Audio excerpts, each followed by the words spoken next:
Hey everyone, welcome back to the Bikepack Adventures Podcast. Before we jump into today's episode, I just want to do a little intro to it and, put out some gratitude for all the people that helped make this thing possible. So we are going to be talking about the 2025 Canadian Shield Bikepacking Summit, which is the third annual summit. And first off, I'd like to thank Joanne Steventon for her help with this episode. So she came up to me with the idea saying, hey, it would be really cool if I went around the summit with a recorder and recorded little conversations with people and shared some background noise and things happening and whatnot. And if we do a rehash of the summit and play some of these clips. And I thought that was a fantastic idea. And knowing deep down, I have not enough time to make this happen. It is so good to have somebody like her in my corner helping me out.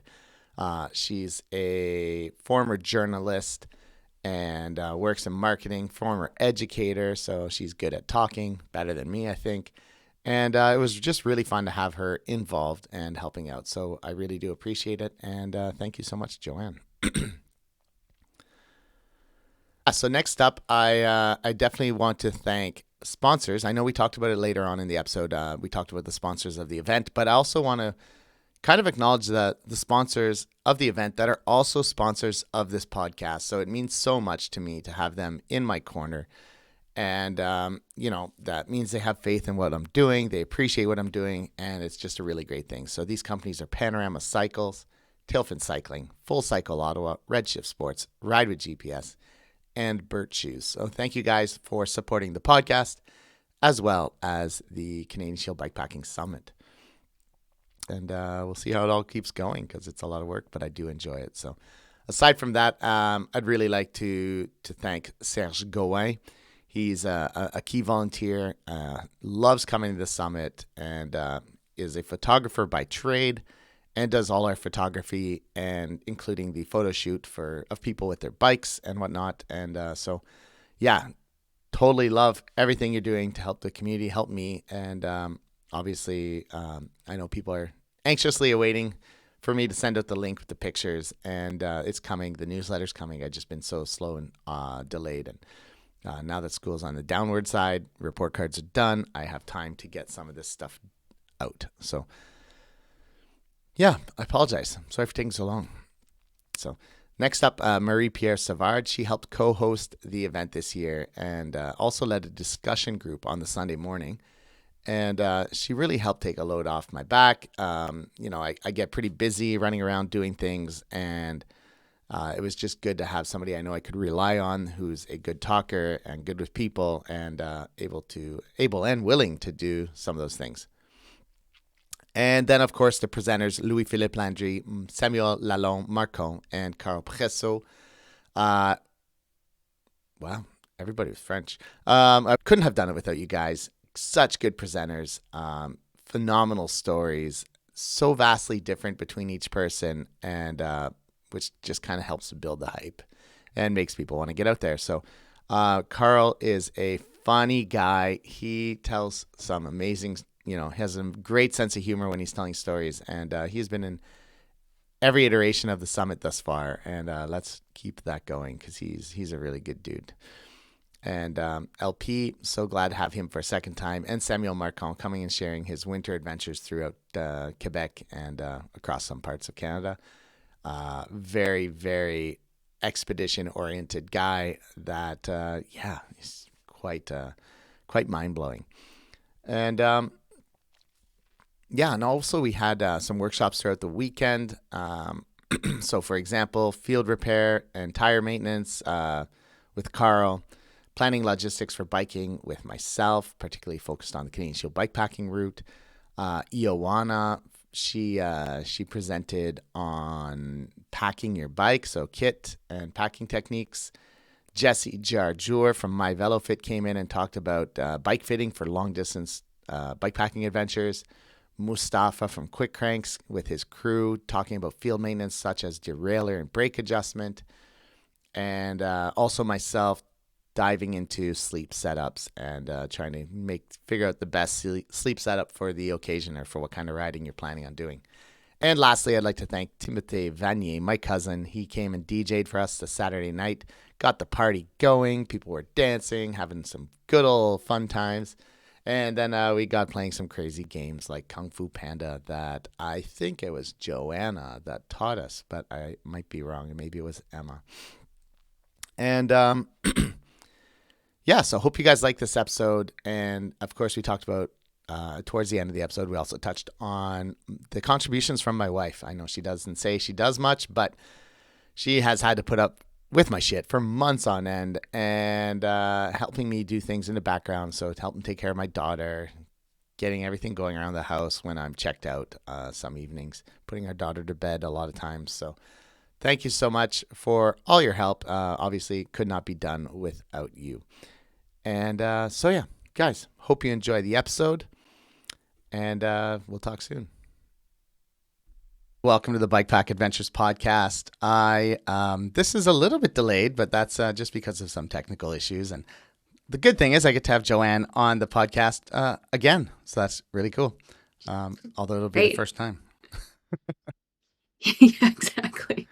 How are things? Yeah, no, things are awesome. Yeah, no, it was fun the first time and I'm looking forward to doing it again. I guess we should explain that we tried recording this and then we had some audio issues. So yeah, it wasn't. We're giving it another go. It wasn't up to par. So we're just going to do it again and I will try to get this one out ASAP. And yeah, this one's all about the summit, the 2025 Canadian Shield Bikepacking Summit. The third edition of the summit, and Joanne was awesome and went around the whole weekend talking to people and chatting and recording things. And so yeah, that's where we're at, I guess. Huh? Yeah. If you were at the summit, I was the weirdo walking around all weekend with headphones and a microphone, recording random little bits of audio. So and you're gonna get to hear it today. So and what are we gonna talk about? It's great to be here. What's the plan? What is the plan? Well, I thought maybe we could just do a little walkthrough. Let's do a walkthrough of the weekend. We'll travel back in time and relive. I know it was a month ago now? I guess it was a month, yeah. Yeah. Time flies. And go it does fly. And just go through, take people back. So people who were there, take them back. And then people who weren't there, just give them a taste of what it was like to be there. Because this is the third year of the summit. This is my second year going, and it is always such a really nice time. A great way to start off the season and get together with friends and make new friends. And you had quite the adventurous, like you actually cycled out from home with some friends and cycled to the summit. Is that correct? Yeah, we biked up from Ottawa, and it was kind of a cool and rainy weekend. We had a really slow start to summer in Ottawa, and it was yet another cold, rainy weekend, but we did make the trip up, and it's so nice biking from Ottawa up to Wakefield because you get to come through the park and then you cut through Chelsea and then ride up the Gatineau River to Wakefield, which is just so stunning and spectacular. And if you live in the area and you haven't done it yet, you have to, because there's really no excuse. It's flat. Yeah. And, And it's funny because we take it doesn't matter what kind of bike you so have. much for granted, like it's just there. I went and rode another rail trail last year and I was like, oh, this was not nearly as beautiful as I expected, just because I'm spoiled by like the serene beauty of like the Chelsea Community Trail and Gatineau River and Gatineau Park. And it's just phenomenal, this area. Yeah. So I guess maybe the first little bit of audio, we started the weekend with some campfire stories, and that was hosted by Bivo. Am I pronouncing that correctly? I believe it's Bivo. I always said Bevo, but I guess it's Bivo. I was corrected at the Insulated water bottles, amazing. And I love that they took this on. And we've talked about this a little bit, but just about how your sponsors are always really embedded in the event. And it's great for them because it's very targeted niche marketing. But they don't just show up and try and shill products.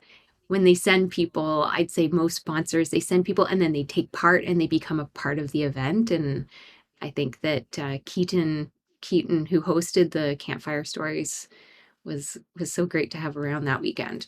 So yeah, and for those that are let's jump wondering, into these are the custom bottles we had at the summit. So they have the Canadian Shield Bikepacking logo engraved into them, and yeah, this one is gonna Very forever live sleek. on the shelf. No, Chris, that is a crime. That water bottle is light and it keeps water very cold. Why would you do that? It deserves better. I have another couple for riding with. Okay, fine. All right. So let's get started with we recorded 2 stories. So we're going to start with Daniel and then followed by Noelle. Okay, so my story is I was fairly new to bikepacking. I was on my 2nd season, and I was doing the BT 700 by myself. I was on my second day of the route, and I'm coming into the Bruce Peninsula. I'm sort of making my way up to Wyerton, aiming to sleep, when my Garmin gives me an alert that there's a severe weather statement coming in. So I pull out my phone and I look, and it's significant rain coming to hammer the whole peninsula. They're predicting 60 millimeters a day. It's just a big, ugly red dot on the radar coming right for me. And it looks like it's kind of just going to clip the peninsula and move on. So I made the decision to cut out that sort of part of the trail, and then all of the single track and gravel that I'm supposed to be hitting, and just kind of book my way down off the peninsula and basically make my way to my next night's campsite, hopefully out of way of the storm. So it becomes sort of a full-on time trial. I'm in the aero bars on the pavement.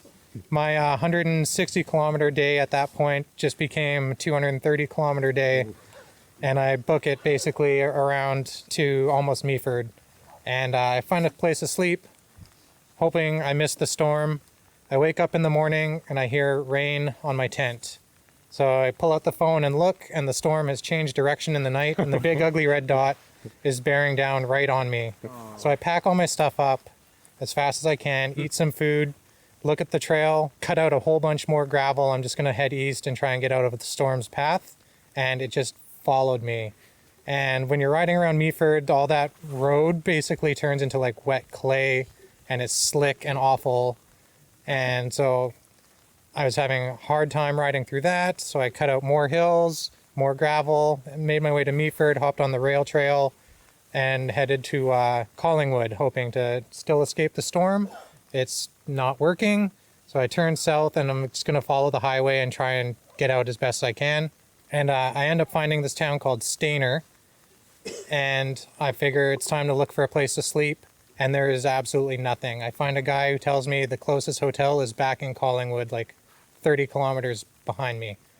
So I kind of look on Google, see what I can find. And it's a 24-hour laundromat in Stayner, and a pizza place that has vegan pizzas. So my option now is to go to the laundromat and to do laundry all night and order pizza. But I got lucky because the pizza guy shows up and tells me that there actually is a bed and breakfast in that town, and it's run out of these nice old couple's house.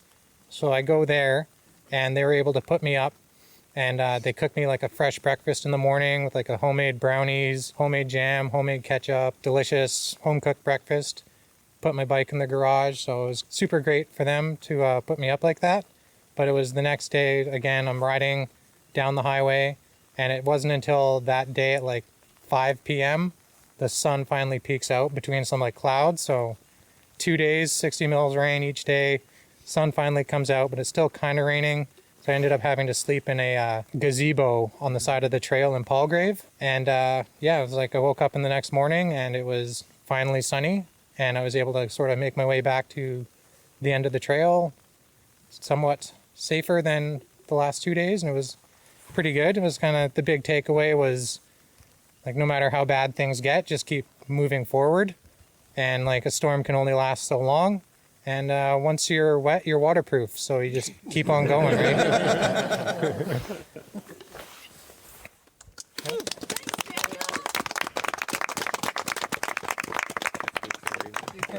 That is very impressive.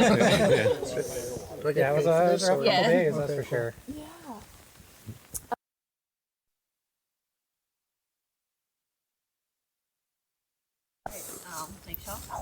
nervous for storytelling, but yeah, so I'm joining y'all from the US, but my actual like longest distance bike trip was a 3-month trip where I rode from my house in Baltimore up to Quebec and all through the Maritimes. And so this is just a little story about like a snippet of some of the magic that I experienced in one of those trips, and the beauty of long-term travel like that, where you really kind of can go off course and like follow different whims along the way. And so this is one case where I did that. You know, I had great experiences meeting hosts and getting help along the way. A little bit about me, like I love live music. It's something that's been important in my life. And actually, a lot of people like come into bikepacking from backpacking, and I never did that. Like my camping experience was like camping at music festivals. I wanted to experience music on this trip, but I wasn't like really seeking it out or like planning my trip around it. But I found myself in PEI. I'm staying at this little hostel, and there's 3 different music festivals that weekend to choose from. So I'm like trying to decide, you know, very different which way to go. I ended up choosing this tiny little festival called Shake the Lake. Didn't really know hardly anything about it. There was various bands. There was going to be like a Grateful Dead cover band, which I like. So I was like, okay, I'll go to this spot. Not knowing who's going to be there. There was, I can't remember the specifics, but there was definitely like an issue with whether I could get a ticket or not, whether it was sold out. And I tried to contact people the night before, but I was sort of like, I'm just going to wing it and go on this adventure. I also didn't know, like, is there going to be food there or drinks? Because it was like pretty grassroots thing. But I go to the store, I like didn't want to bring a bunch of food, I didn't need it, but I grabbed like what I would need to survive. Another little hack for the cargo net is bring an extra dry bag, and I bought a couple of beers, throw some ice in the dry bag, wrap it up, stick it under the net. So I started out on this adventure, and I was starting to get kind of nervous of like, where am I going? What am I getting myself into? Like, is like everybody going to be like 20 years old, and like I like, you know, don't fit in here, or, you know, are they all going to know each other? It's like this small town thing. And like, so I'm just like, I have a lot of anxiety about showing up. And I'm also just like been doing a lot of riding. I'm kind of thinking like, oh, this could be really nice to relax. It would be so great if there was just like a hammock that would be there, that I could like lounge in this hammock. And I'm like dreaming of this hammock and riding out there. You know, it's probably like 40, 50 miles out there. Pretty anxious. I get there and everything ended up working out magically. I get there, I meet the people immediately who organize the festival. They're like, welcome. Yes, totally. Like, we're so happy you're here. You know, they're like, we might order some food tomorrow, but if you need drinks or anything, you can go like knock on this trailer door over there. And then it's like, set up your camp over here. Like, I feel like you'll make some good friends up there. So I go over, set up my tent, actually right next to someone who had been like on a long distance hike and had somehow found out about this festival and got picked up and ended up there. But within like 5 minutes of setting up my tent, I meet these 2 women, Wendy and Alana. They were like my age, instant best friends, and just like super welcoming. And so just gotten there, I'm now like sitting in this comfy chair. They've given me some local craft beer. I think they're like passing a joint over to me. And then they're just like, oh yeah, if you want to like relax even more, like we've got this hammock grove over here. I have like 5 hammocks. And I was just like, it was one of those moments, like I was thinking I got tears in my eyes of just like, I was having so many magical things happen to me on this trip, and it was just like manifesting really cool things. Ended up having this great weekend, made these great friends.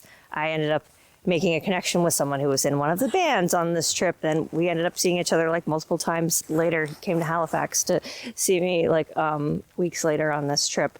But yeah, so that was just like a reminder of so many things fell into place along this trip that were just kind of magical and manifesting of like when I was in the flow state, which I don't think happens unless you're like traveling for long periods of time, but that, you know, you can just kind of go with the flow and then like really amazing little things happen. So thank you. Oh, thank you. Great job. That was so great. Love the hammock canopy that just magically appeared. All right. That is so good. And, you know, it was really amazing to actually just the courage to come out and tell a story, you know, in front of a bunch of people who are strangers, because it's the first night of the summit and it's just kicked off and really nobody knows anybody.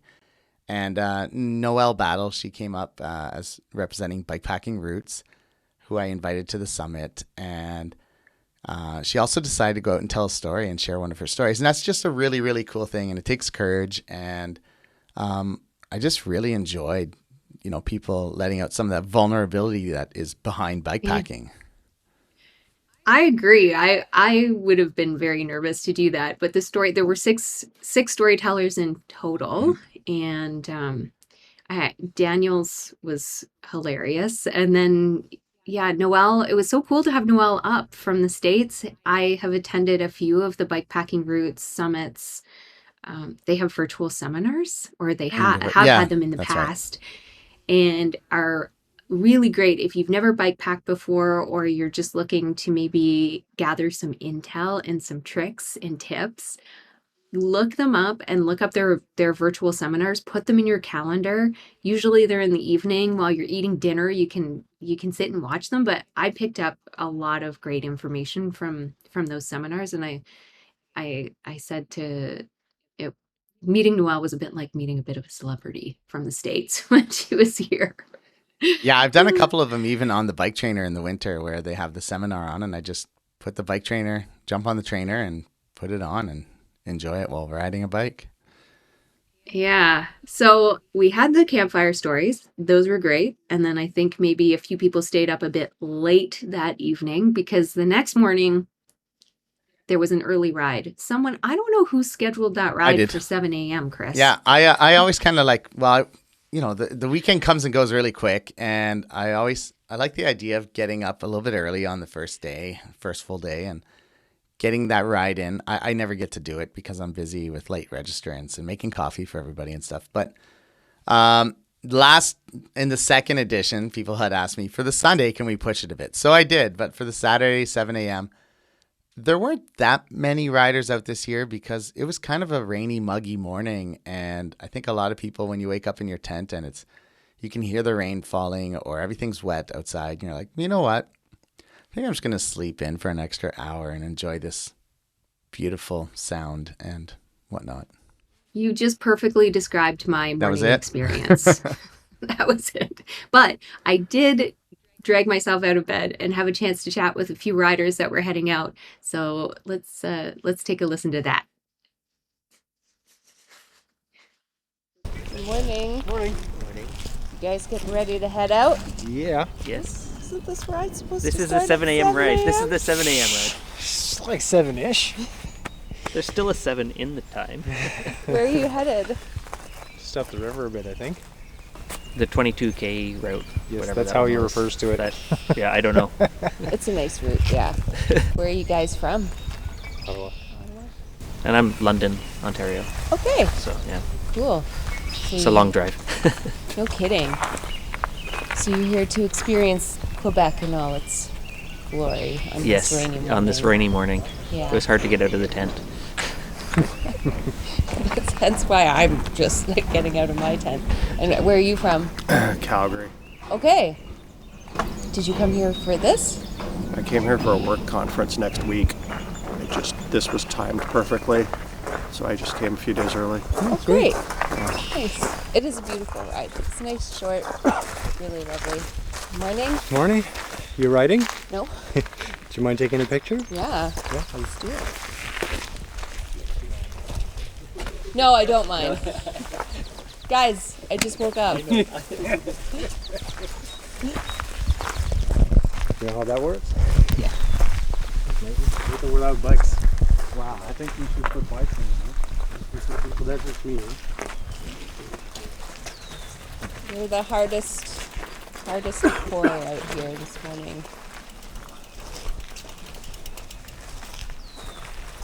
Hang on, my Garmin's on. Okay. 1, 2, 3. So there you go. Some out-of-towners heading out on an early morning bike ride, but not as early as planned. Yeah, and getting to explore a bit, which is kind of what a lot of people are into as well. They want to see the area, not just attend a summit. So that's a big reason for the morning rides. Yes, and I love how that one gentleman tied the summit into a business trip. Very clever. That's right, David. Yeah, he was coming for a conference and he was like, oh, the summit's the weekend before. So he booked his flights earlier, came and enjoyed the summit, and then went on to his conference, which is really neat. Yeah. So they, so again, that's what happens. So people will go out, they'll do the morning ride. People will do different distances. And then usually there's a stop at the bakery before they get back to the summit. And then we start with the workshops. But one thing we didn't mention was just the setting of the summit, Chris. It's so beautiful at Vorlage. Yeah, I think people have never been there. I think it was a big, so perfect. It was a big step in the summit. You know, the first year was in Chelsea. It was at the Meredith Center, which is a beautiful space, but there's not a lot of like gravel right outside of Chelsea. You know, you got to go into the Gatineau Park, so everything's kind of spicier, or you're on the rail trail, which is nice, but it's not. You know, there's no hills, and you don't have any of the vistas other than just the Gatineau River, which is beautiful. But also like Vorlage itself, we were able to camp. It's a big wooden ski chalet, and we had one whole entire part of the place, which is phenomenal. And everywhere you look, it's just beautiful. Yeah, it's the perfect setting. It is really beautiful there. So anyway, we started the morning with some workshops. So the Saturday is usually filled with you've got usually speakers lined up. Yeah, right? it was. Yeah, and I've modified every year. This year had some big modifications. One set of presenters couldn't make it. They had a life change, and another one had a major breakdown of a vehicle a day and a half before. And so I pivoted, and instead of having presentations in the mornings or all day on Saturday, we did some workshops later on. But we started off with a really good friend of mine, Louis-Philippe Landry, and he's a registered psychotherapist and leadership coach. And it was just really, really amazing to have him come on and share some of his wisdom, talking about mindset and failure. And what did you think? Great way to start the summit, but I also felt like it was a really great way to start the cycling season. Well, we're not at the very beginning of the season, but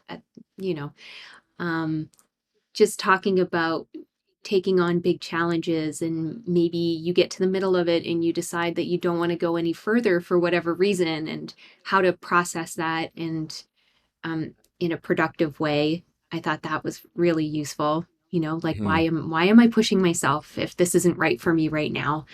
And I also really liked, he talked about, what are you carrying today on the bike with you? That's the one thing that stayed with me. What am I carrying, and what can I just let go of? Mm-hmm. And it doesn't have to be cycling related. It could be other things that are happening in your life. But it was really interesting to look around the room and see everyone when he would say, close your eyes, and take a glance to see who's closed their eyes together. Yeah. And I liked it. I liked that. I think it exposed a lot of people who have never done therapy to some therapy techniques. Yeah. And I thought that was really nice, actually. Yeah. And everybody, I think, I'm sure lots of people there felt a little vulnerable when all of a sudden you close your eyes and you're thinking like, are people watching me with my eyes closed? But nobody really was. Everybody was just kind of doing their thing and going through the steps with him. And I thought it was fantastic. Louis-Philippe was supposed to come in 2024, and unfortunately got really sick and had to cancel. And so we pushed it to 2025. But the bulk of the meat and potatoes of the topic hasn't changed. When we first started talking about it, I said, well, I've experienced failure on the bike. As far as I'm concerned, it was failure. I quit the race. I lost my phone. I had mindset issues after that. And rather than push through, I just kind of gave up and struggled with that for a while, and he had some similar things happen.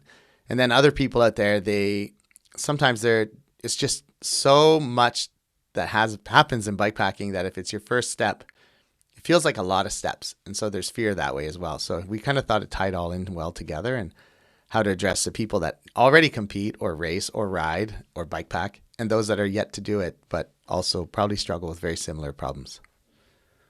Yeah, I have a listener request, and that is to have Louis Philippe on the podcast to maybe talk a little bit about what he spoke about at the summit. Okay. I think people would. Louis really Philippe on the love podcast again, you mean? Because he was on before. Yeah, he's been on just once before. Yeah, just once. So Not enough. yeah, we'll get him on. Bring him We'll back. have to get him on then. Yeah. So, and then Louis Philippe also did one of the breakout sessions in the afternoon. So in the afternoon, No, that was on that Sunday was morning. Sunday. Sunday morning. Yeah. Okay, right. come back And to that's that when one. we did those. Yeah. But what else are there any other highlights for you? You know, with I think the speakers? icebreakers have been really good, like both last 2 years. You know, last year we did this bikepacking bingo, and then this year, what did I call it? I forget, but it was like bikepacking race quiz or something like that. I forget. It was good. So it was just, a bunch of events, and you had to try to like figure out where they start or what country they're in, and just a way to get people to meet new people they don't know, and that's a big part of the goal of the summit, but also it kind of addresses right earlier on people that don't know anybody at the summit. Now they've made a friend, and then they've worked in a group with them. And I thought that was really brilliant on my part. Good job, teacher Chris. It was. I have to say, I do not love icebreakers. I dread them. When I see them on an agenda, I just cringe and I don't want to be a part of it. But last year's icebreaker was awesome, the bingo.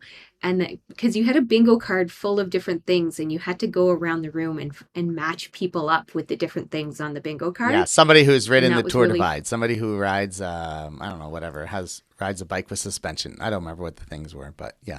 Those kind of things. And that was so fun. And then this year too, just trying to solve the quiz with people that you don't know.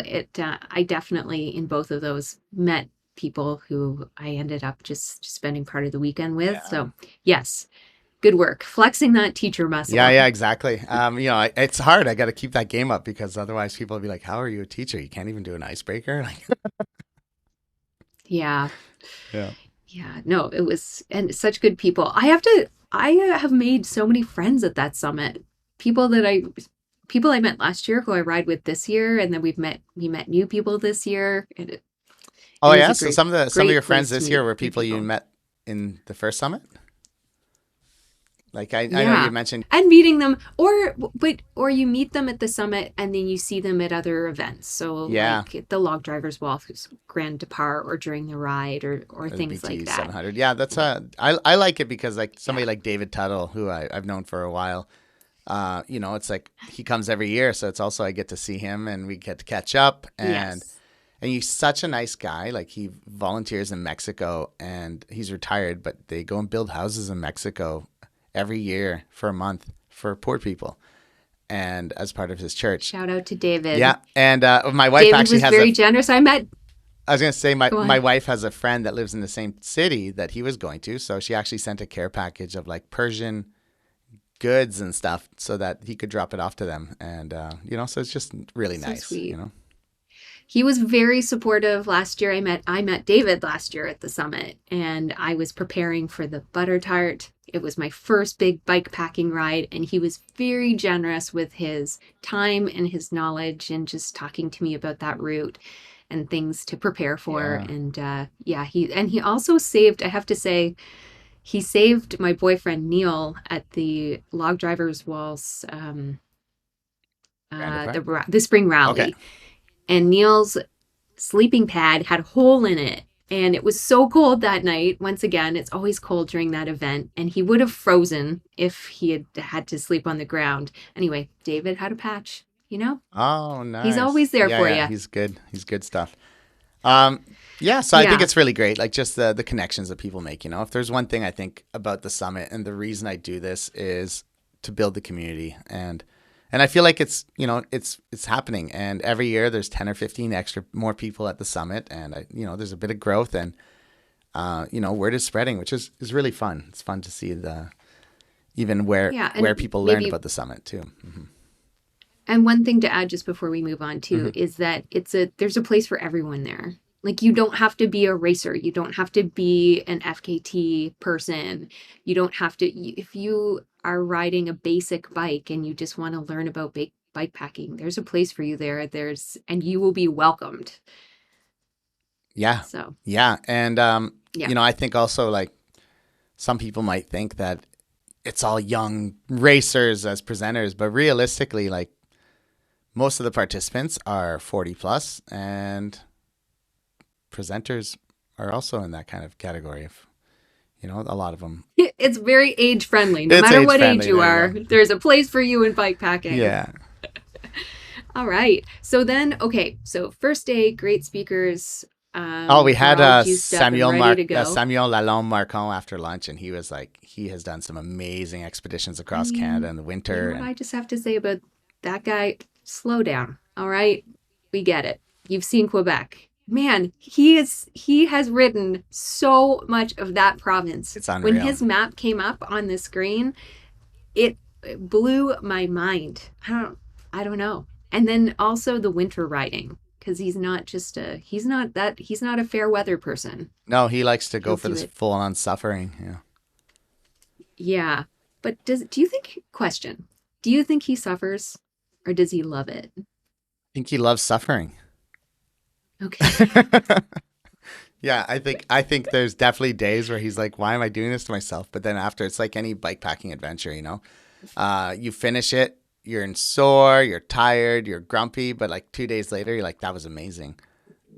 And Yeah. I think that he has that same thing with like on a daily basis, you know, he'd be like, wow, yesterday was really hard. That sucked. And 2 hours later, he was like, hey, I can't wait to do that again. I don't know. That's the feeling I get.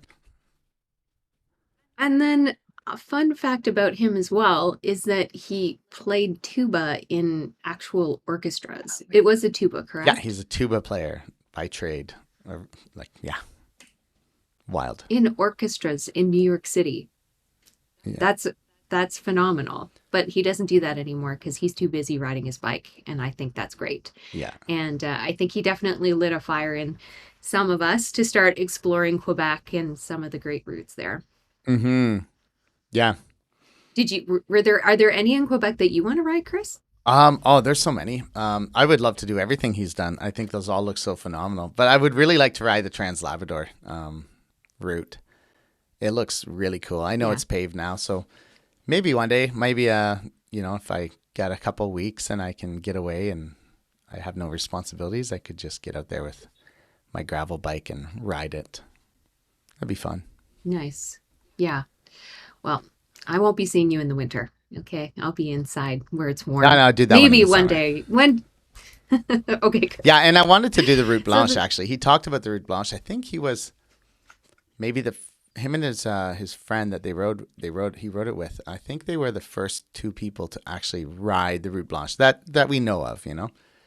And it's a roughly 500 kilometer ice road that's made in the winters, connecting like a bunch of north shore of the St. Lawrence River villages as you head towards Labrador. And I had hoped to do it a couple of years ago, but it wasn't as cold enough, and there was a lot of water, and some parts were closed.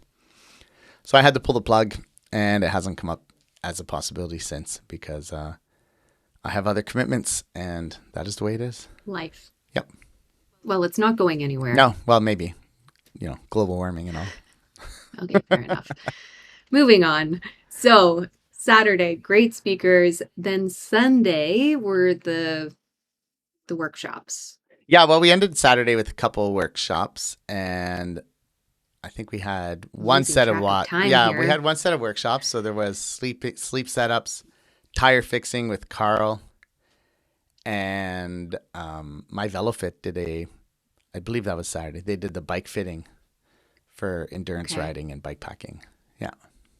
Yeah, I attended the tire workshop, and I thought it was amazing how many people were there. Lots of experienced riders who still want to learn more about tubeless tires. You can never know too much, I guess, about how to fix a puncture. Absolutely. Yeah, I think you know, you'd be surprised. Like, I mean, I've biked lots. I do thousands of kilometers every year, but when it comes to fixing tires, I'm still pretty amateur at it. I mean, I know how a plug works. I don't think I've ever actually used one. I still don't know how those CO2 cartridges work. I mean, I know CO2's in there, but I still manage to screw it up a lot of times. So I always just rely on having Carl with me. He's like, some people pack a toolbox. I pack a Carl. That's an amazing strategy.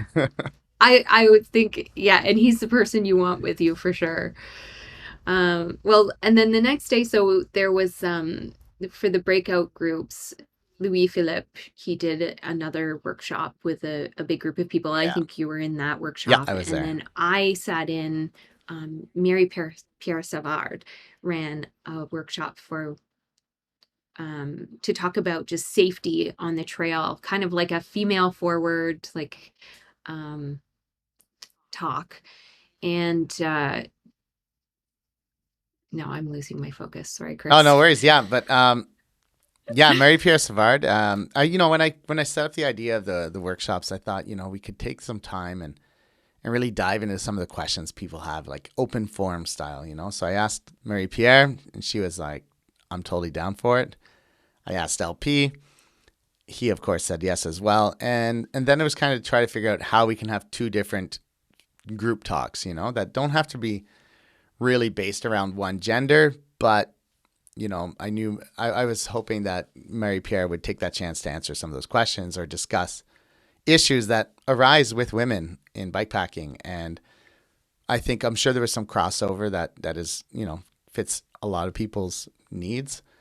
I think one of the areas was like talking about like, leaving home when you have kids and stuff. And I think that was in the initial thing. I don't know if it got talked about, but like, how do you make that time away? But that could apply to everybody. So, yeah. Yeah, we did talk about it a little bit. So I have a little bit of audio from that conversation with Marie-Pierre, but I think it's important just to talk about some of her accomplishments as a bikepacker, because she is very impressive.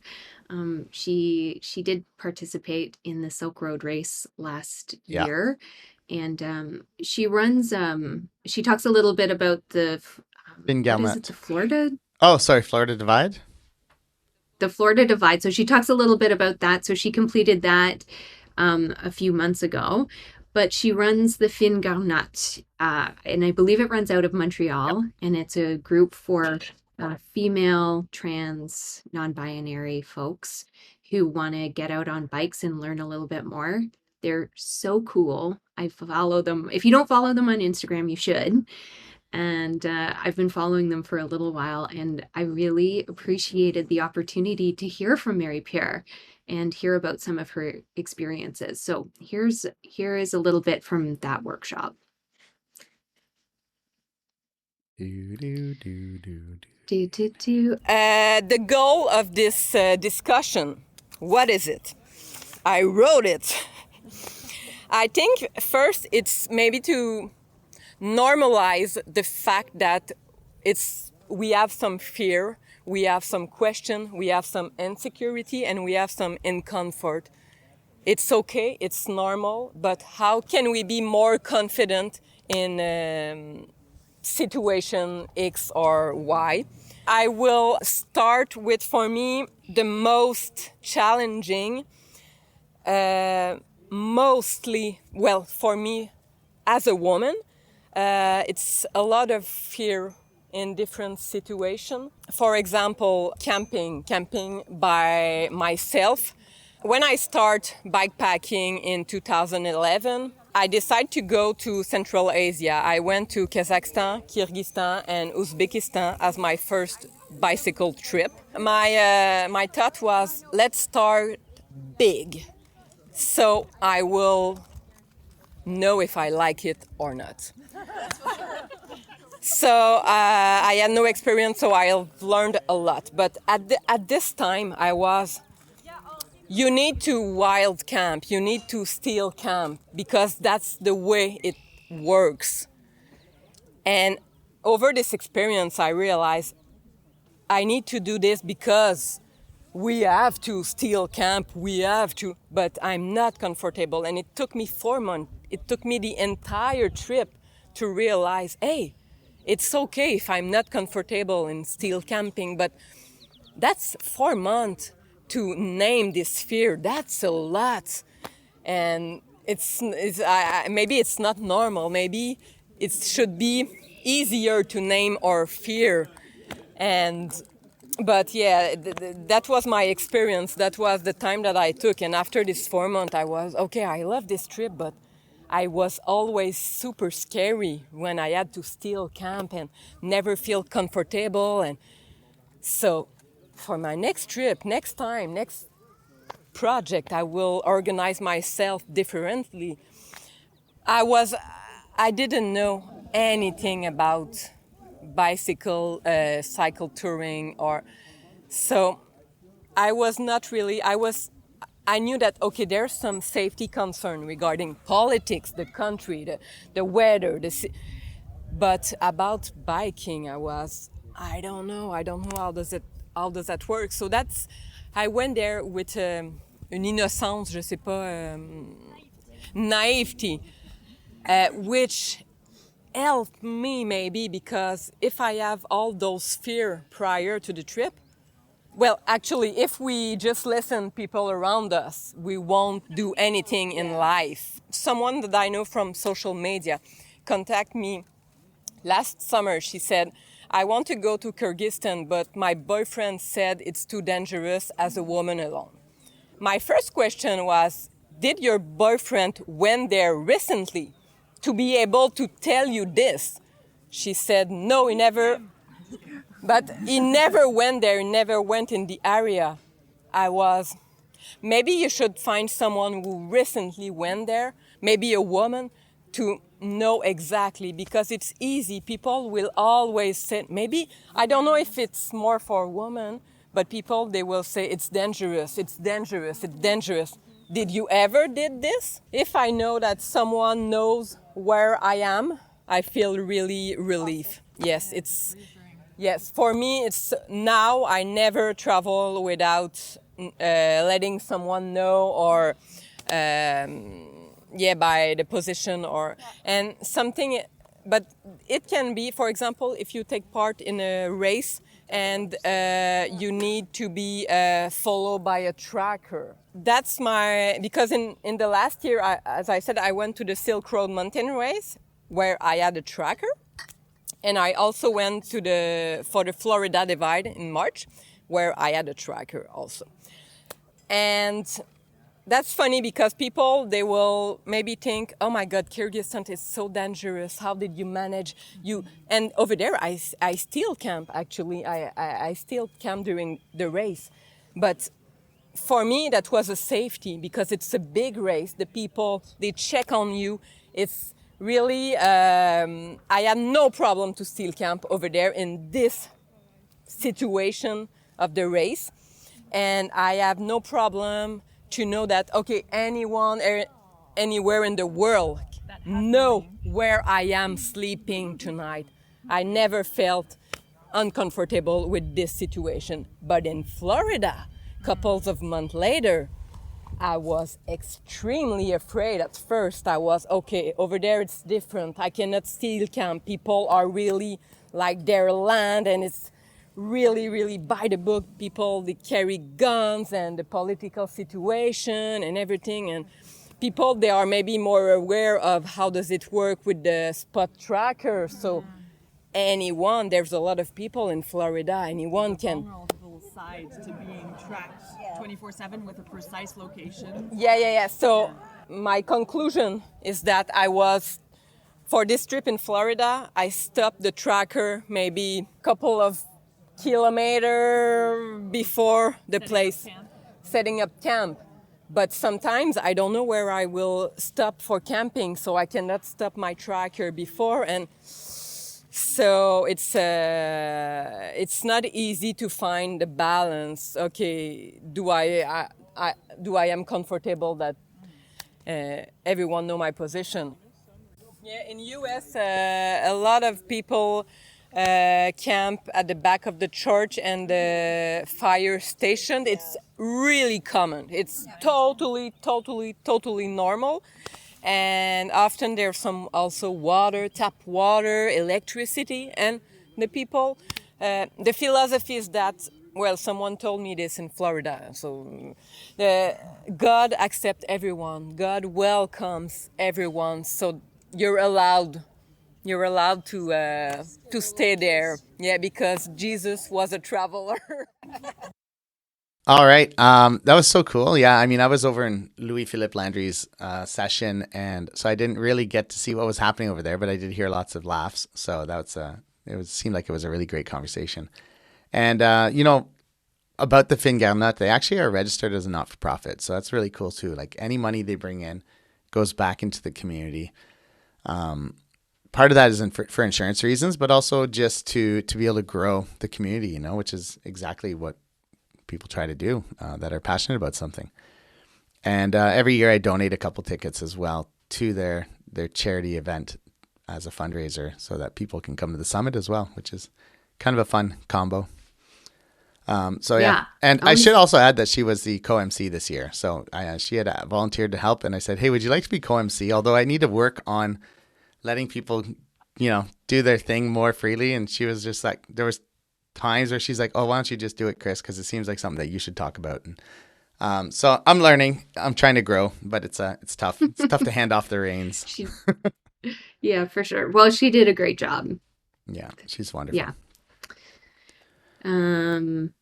Yeah. So what else? Yeah. Where do we go next? Well, I think another thing that you and I have talked about a little bit, and we talked about it at the beginning when we first started, was just your sponsors and how great the sponsors are for this event. I mean, incredible prizes at the end of the weekend when you do the prize giveaways from the sponsors, and how nice it is to have them so embedded in the event. And then there was one though this year who, I mean, they're all special, but there was one who I feel is very special, and that's Brendan. Yeah. And he came with his company, his freshly launched company, Khaled. Yeah. And so he was at the event last year. As a participant. Right? Yeah. As a participant. And last year there was a bike show and tell where we went around in a circle, and everyone, people who volunteered just showed their bike setup. And so he was there with all of his homemade bags that he had made with his mother's assistance. And they were very good.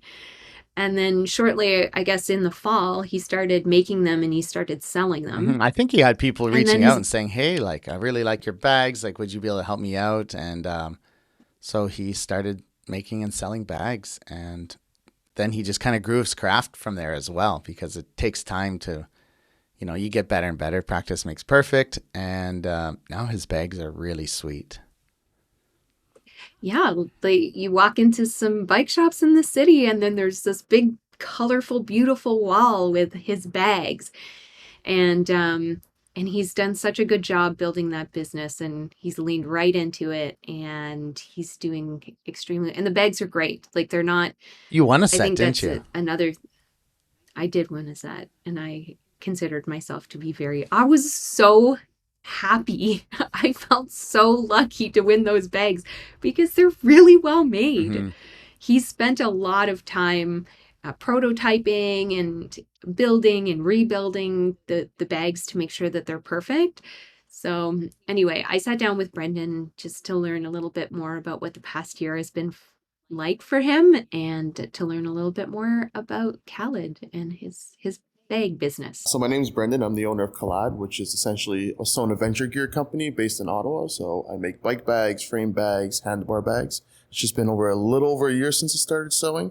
I started selling back in September. So it's been an interesting journey. We're currently I say we, but it's me. I'm currently in 2 bike shops in Ottawa, Quick Cranks and Full Cycles. So 2 of the biggest ones. So I'm happy for that. Yeah, you say it's been quite a journey. You were actually here last year before you even launched your business. Do you want to talk a little bit about that? Yeah, exactly. So I actually won a ticket last year through the raffle Chris was hosting. So it was my first time last year, and it was the bike show and tell that happened on the evening of the first day. And I had some new bike bags I had designed myself and my mom as well. So I was able to talk a bit about that. And the support I received here was great. People were telling me to sell them, which I wasn't comfortable at the time selling them. But yeah, I was here last year talking a bit about them. Now I look back at those bags and I'm a bit like, what was I doing? But a year later, here we are. And this isn't your full-time job. What do your days look like now? So yeah, this is not I'm the only part-time employee at Khaled, therefore the only employee. I work a 9 to 5, so I'm a public servant as well. So I work that 9 to 5 and then I come home and Khaled is I won't say 5 to 9, but my 5 to midnight basically. So I say midnight because I have an industrial machine, so it's pretty loud. So my 5 to midnight, that's what I'm doing. It's a good thing. I like watching TV and sports, so I just have the TV on and just able to run through all the sewing products I have to do. Can you maybe talk a little bit about your journey as a sewist? How did you learn? What does that journey look like for you? Yeah, so my mom is a big sewer. She has her own company. So she does project bags for cross-stitchers and their projects. So she started actually to pay for my schooling a couple years ago. And her mother, my grandmother, taught her how to do it. My grandmother died when I was 2, but she was able to teach my mom everything before she passed. Ever since then, my mom's been sewing. She's repaired our clothes. She's made even down to my hockey pads back in the day and any Under Armour that we had, she repaired. I joined university in 2018, so she started the company in 2017, basically to start paying for my school. She's the one that actually made my first frame bag. So I was telling her what I wanted. It was a bit of experience for her because her bags are a lot different than a frame bag. So just thinking through the process. So the frame bag I actually talked about last year was created by herself.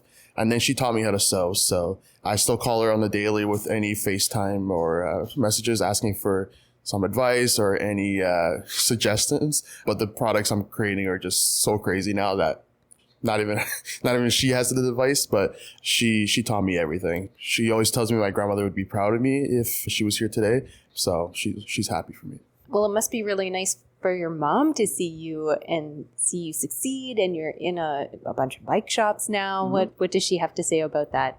I'm the oldest of 5 kids my mom has, so they brought us up really well. I have my own company now. My brother, Andemir, who's my Irish twin, 11 months apart, he's a carpenter. He has his own business now. My third brother, he just got into engineering at Concordia. And then my youngest brother is in the military. And then, of course, the only girl is going to paralegal school. So she's very proud of us. She's always reposting me on Instagram and Facebook, telling her friends about me. So she's very proud of us. And with making and designing the bags, you were explaining yesterday that you prototype and you test. And what have you learned over the past year since you started making the bags? That practice makes perfect, and that you're not always going to get it right on the first shot. There's a lot of bags in my shop that are not usable. Often the hardest parts to get right come at the end. So you have to build the entire bag. And then, for example, the collar of my stem bags, that took a long time to prototype just because it has the one-handed drawstring. So if it's too tall, you don't have enough leverage. If it's too short, it doesn't close all the way. So there's a lot of bags that the collars are different sizes just because it took so long to prototype it. Now I know it's a certain height that it can close all the way with the leverage and open all the way. But prototyping is a bit expensive because you don't want to use a different type of fabric or some sort of scrap fabric, because you want to make sure that the fabric you're going to use for the bags, EcoPack or Kedora, is exactly what you want it to move exactly how you want it. So prototyping has been crucial to my business, not only for the stem bags, but the frame bags. The frame bags are a bit harder to prototype because they take so long. But I usually prototype bags for my bike. So I have about 5 frame bags for my bike. They're all prototypes. They're all different strategies, all different techniques. I see stuff online. I'm like, oh, that's how they did it. That's interesting. So I try that out, down to like how we hide the zipper in the panels. So if you actually look in the frame bags, the zippers aren't visible at all. So they're hidden between 2 pieces of fabric. But it looks simple, but it's really not simple when you're building it, right? So you got to like flip it inside out, put the 2 panels together, and then reverse it. So it's a lot more complex than it looks. When you go into a bike shop and you see the Khaled bags, they do stand out. They're beautiful. They're so colorful. But what sets you apart from your competition? What makes these bags different and maybe better? Yeah, it's a bit surreal seeing my bags in shops and people riding around them. I bike past people. I still bike. I still have time for it. I bike past people and I see my bags on their bike. And if you hadn't come last year or you didn't follow me on social media, you wouldn't know who I am. So like some people pass me every day and like they have my bags on their bike. So it's pretty cool to see. The reason why I started sewing is because I really wanted to get into bikepacking, and I wasn't worried about spending the money. It was more I want to get it right. So I don't want to spend $100 on a stem bag if I don't know that's what I'm going to use it for, or if it's going to be useful for me. So that's why I started sewing, and I still have that mission and objective for my company. So I want to make it accessible for people who are coming into bikepacking so that they could figure out what they want and eventually come back to me for even more customizable orders, such as frame bags or handlebar bags. So the stem bags are very entry level. It allows people to test something out and figure out what they want at a lower price.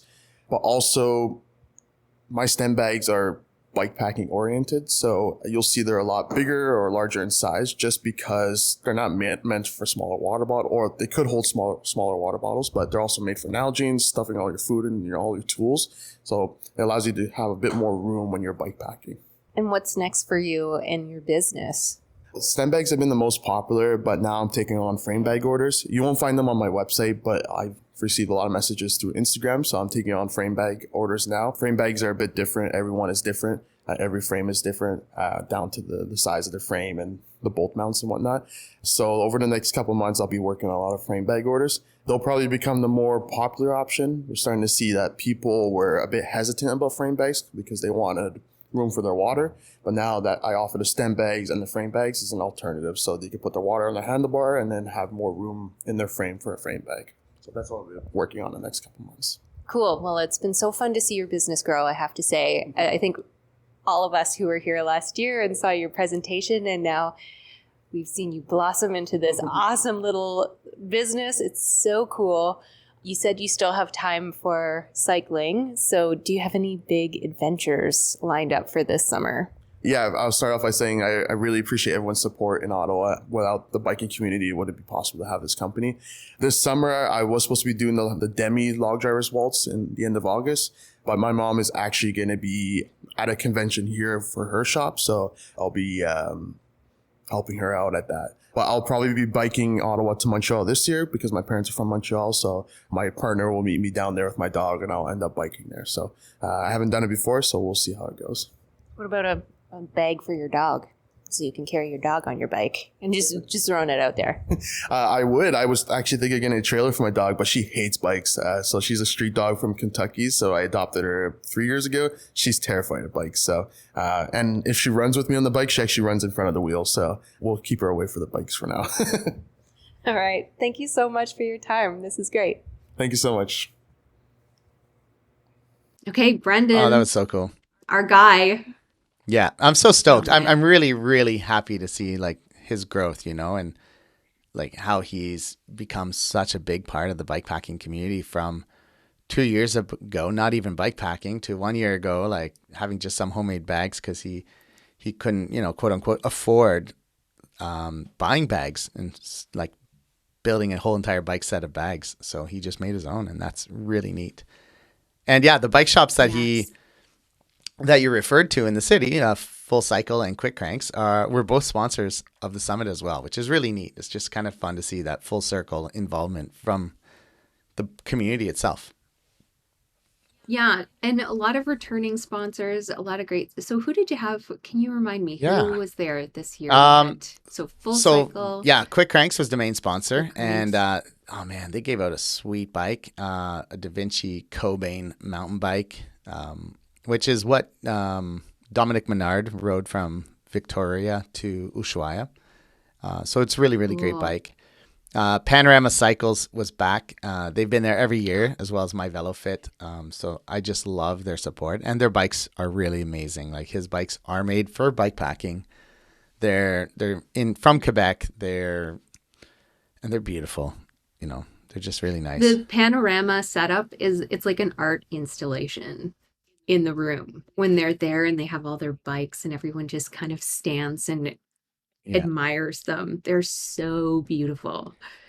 Yeah, and there was a winner of one lucky person won a Panorama Cycles complete steel frame set, and my boy Will. That was Will, and so he's already making plans for that build, and it's exciting. It's like he's like, I hope everything will be ready and good to go, and I hope to be showing it off at the summit next year, which is really, really cool. Yeah, it'll be a big day when Will gets his Panorama bike. Yeah, and My VeloFit, as I mentioned, they were just like in a major cycling think it was road.cc or something. I was reading an article, and Dana from My VeloFit came up because they created the petition against this narrow, this limit on gravel handlebar sizes for UCI. And cool. They started a petition saying this is wrong because not only are all humans different sizes and 40 centimeters might not fit everybody, but women in particular, like, how can you put this limit? Like, that's too big a bar for a lot of women out there to have comfort on a bike. And that was very cool. Yeah. So it's neat to like see My VeloFit getting mentioned in worldwide news in that way. Yeah. And for those that don't know, My VeloFit has like an online bike fit platform, and it's very cool, very easy to use. And everybody that came to the summit is going to be getting a code for free enthusiast fit. So that's very fun. Yeah. Nice. Yeah. And again, just how everyone from all of those businesses were part of the event. Mm-hmm. Owen from Full Cycle, who was there last year, shows up and rides in every morning so from Ottawa. I love it. Yeah. And so that's a good feeling to know that you aren't. Yeah. And we had like Memento Cycles was there as well. And last year, Eliane Trudeau was presenting and presented a real tearjerker of a presentation that, made everybody feel real deep down about, some of the challenges she's had to go through in her life, and just some fantastic accomplishments. And what a beautiful brand as well. Like the bikes they make are gorgeous. So beautiful. Yes. And they won again at the Philadelphia Bike Show? Yeah. So 2 years in a row now. What an incredible accomplishment for that team of builders. So congratulations to them. It's nice to see them having that success. Yeah. And one thing that's really cool too, we're talking about the sponsors, but it's a big thing. They can't run an event like this without sponsors, and they're fantastic. And, companies like Redshift, Old Man Mountain, Ride with GPS, they've year after year, they keep coming back, and they still, they give out free memberships, they give out gift cards or prizes. And it's phenomenal because they're all really good products, So yeah, I'm just really, really happy to have them coming back and showing this continued support. Yeah, super generous with the prizes. And for anyone who wins a prize, which is most people, there are a lot of prizes to go around. Not everyone walks away with a prize, but a lot of people do. And that's money that we're saving. The feed bags I got from Khaled, that's almost $200 I don't have to spend on my setup to have on my bike. And that makes a really big difference. Or anyone whoever won the Redshift or the tail fin package. Oh my God. What a pile, like a pile of bags. Oh. Yeah. He had to come up twice. He had to come up kept twice forgetting to pieces. take away all this stuff. Yeah. Pierre, he actually spent the week before the summit bikepacking and parked at my house. And so then the night before, I think it was a Thursday before going to the summit, he messaged me. He said, everything's wet. Like, can I crash in your garage or something? And I was like, absolutely. So he had everything set up and out. We did some laundry, I think, if I remember correctly. And just a really, really nice guy. Okay. So yeah, he was very excited because he was a very sweet nice man. Yeah. I like it when the nice guys and gals and people, when they win. That's nice. Yeah. So, and then sadly though, the weekend had to come to an end. Isn't for some people, it wasn't the end. Yeah. It was just the beginning. Yeah. This year I decided to, backload, I guess, the Canadian Shield Grand Depart onto the summit or onto the end of the summit. Thinking that it's also a great way for those that are interested or want to take a little bit of time off to just take all that motivation from the weekend and go ride their bike for, 1, 2, 3 or more days. And it was really, really cool. There was about 13 people lined up, including myself and Serge, the photographer, the amazing photographer that he is. And I decided to stick with him because I knew I was really tired. And I was like, if I try to stick with anybody else, I'm going to explode and it's going to be miserable. But we had a fantastic ride. We did the 250 together. I created the 250 route with the idea that, people that are gravel riders might be wanting to try out bikepacking, but 400 kilometers is long. So by doing a 250 with minimal single track, they get a really good experience of what it feels like. And it was popular. Tell us a little bit about the route. Well, the routes, plural. There is a 250, a 400, a 900, and an 1150 kilometer route. But mostly, I mean, they're all in Quebec, through the Outaouais region, Laurentian Mountains. Some of them, the 400 and up, go through a lot of the ski hills and their trails, and some mountain bike trails. And I like mountain biking, so I like to put those in there. But it definitely punishes the legs, so it definitely not an easy bikepacking route. Now, the 250 definitely has rolling hills, but none of that single track. So I think it's a really great intro to bikepacking. Yeah, I rode some of those trails last weekend, and on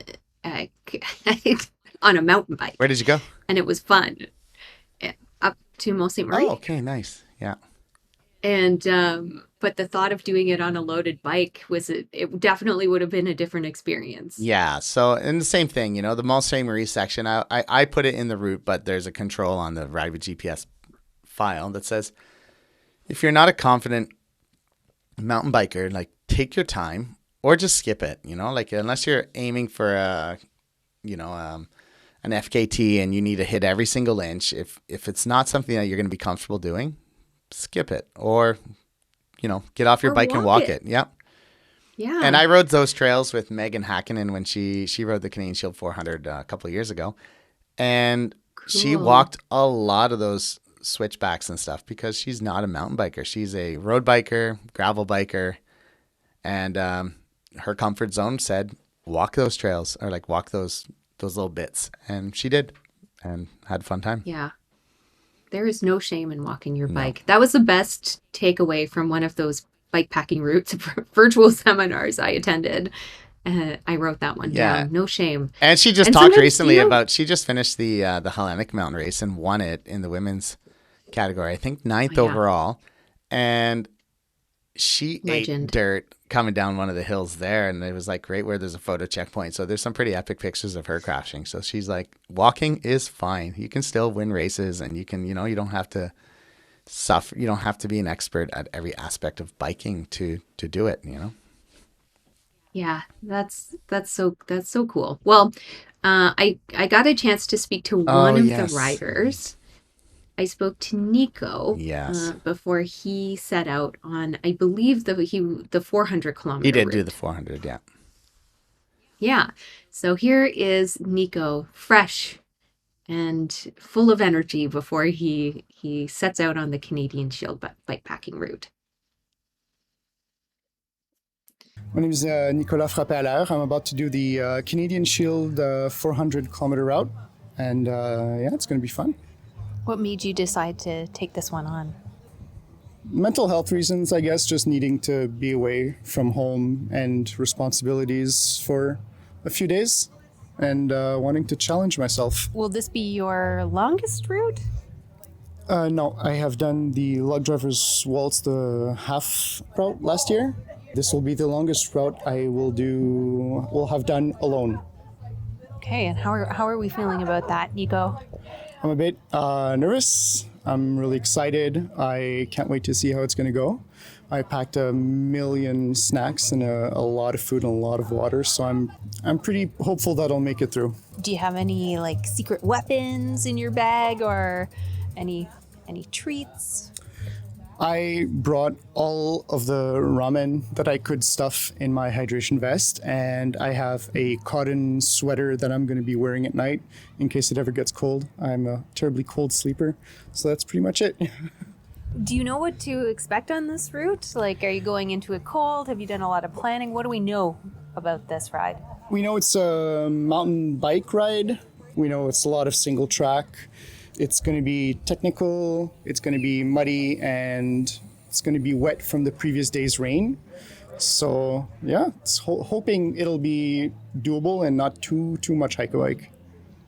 Every time we're on a big ride, there's always that moment where you're like, why am I doing this? Do you have any tricks up your sleeve for how you're going to manage those moments? I'm going to stop for a few minutes, scream at Chris, swear a bit, and then just keep trucking forward, and I'll make it through. What is it that you like about bikepacking? Why are you doing this? I like being crusty. I like being outside in the elements. Camping in a little tiny tent just makes me feel small, and somehow that feels good. All right, Nico. Well, we're going to be following your dot. Thank you. Yes, Good I'll luck. be sharing it on Instagram.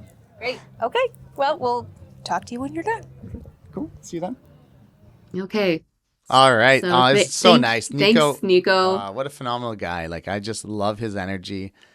Last year he was a recipient of one of the gifted tickets, which is actually, we didn't really talk about it, but we could touch on it. And I think people know about it. Sure. But the gifted ticket idea was to grow the community where, people from marginalized groups might be hesitant to join or try something like bikepacking because there's a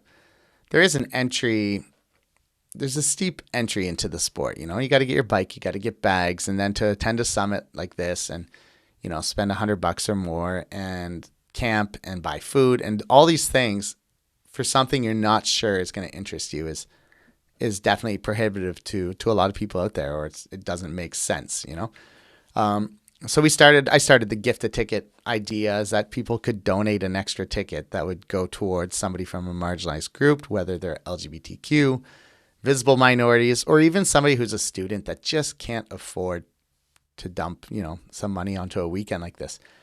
And Nico was one of those recipients last year, and he was so thankful and so kind, and it was just phenomenal to see his, love of the sport and to be part of this. And he also won one of the good prizes last year, a Dismount Bike Shop gift card, and was able to buy a bunch of stuff that, helped him out with bikepacking. And he was back this year with the goal of riding the 400 and with a pretty good setup, albeit a little bit heavy. And he went out there and he did his best, and it was cool. It was fun to watch. Yeah. Nico is fun. We've been out riding together since the summit. Nico was in Mall St. Marie with us last weekend, nice. And he was a great guide, I have to say. Yeah, he pointed out all the worst spots. This sucked. This is where I was yelling at Chris and saying I hate him. He literally did actually say that, but definitely, I'm sure, with love in his heart. Yeah. And a great guide, very supportive, and a really fun guy to ride with. So thanks for sharing your story a little bit with us before you set out on that ride, Nico. We appreciate it. But yeah, that is the right. That is the summit in a nutshell. It was it's always a lot of fun to be there. I mean, it's a lot of work to put on for myself. And I think I remember saying to your partner, I was like, oh man, you know, it'd be amazing is to go to a Bikepack Summit that you don't organize. And he goes, yeah, it's pretty cool. Like, because it's a lot of work. But I'm getting better at running the event where I can actually, mingle more and spend more time with people and also make those connections on my part, because it's hard. It's a lot going on that weekend, but, and a huge shout out to Seema. Yes, my wife.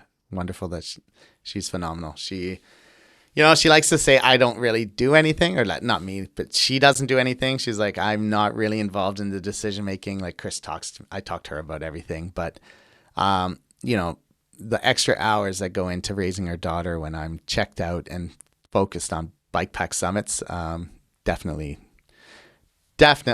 makes a difference.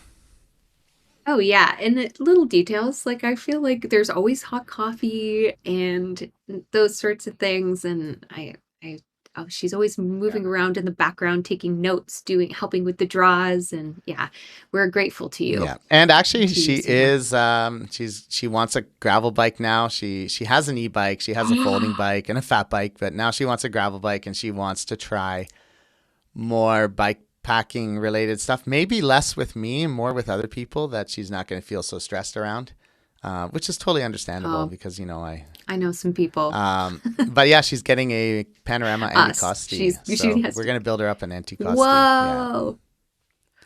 Yeah. Wow. Yeah. Okay. Well, there's always a place for her in our group for sure. we're moderately paced and a ton of fun. Yeah. That's our value proposition. There we go. We'll get her out with you. And she also wants to ride with this Persian group of ladies riders and get out on some of these evening rides, and that'll help build up her Nice. base skills. And so I'm going to pick up my new Katadyn frame in the next week or so, or maybe just after Canada Day. And I'll be buying her frame as well at the same time. So, and then it's fun. Wow. Then the fun starts, building new bikes. Oh my Yeah. goodness. I'm so envious. This next summer is new bike summer for me. I have to wait. And I'm still looking for the perfect setup. So that's, I have some questions for you down the road. Cool. But Yeah. this has been fun. Thanks so much. Thanks, Chris, for thanks having so me much on for the coming back on the podcast. podcast again, Joanne. Round 2. And maybe we'll do it again sometime. Maybe if there are any events going on in the city, if I'm around for the Log Drivers Waltz, maybe we could take the mobile recording unit out and chat with a few people there. Yeah, it's something I had actually considered. The first time it popped into my head was right around the Wendigo when I told Cameron it was such a sufferfest this year, this Fat Bike Ultra. Yeah, no kidding. That I was like, I'm not coming next year, but if I do, maybe I'll just come with my mobile recorder and just talk to people on bikes. And then you approached me about the idea of doing this episode, and I was like, wow, like other people think kind of like I do. And so you took that on, and it was really appreciated. It's something I could not have done at the summit. I would never have had the time. And I really, really appreciate your willingness to be involved. So thank you. Well, it's been fun. All right. Well, have an awesome rest of your summer. All right. You don't have to hang up, but I will end the podcast. So thank you so much. Talk to you soon and keep on pedaling. Okay.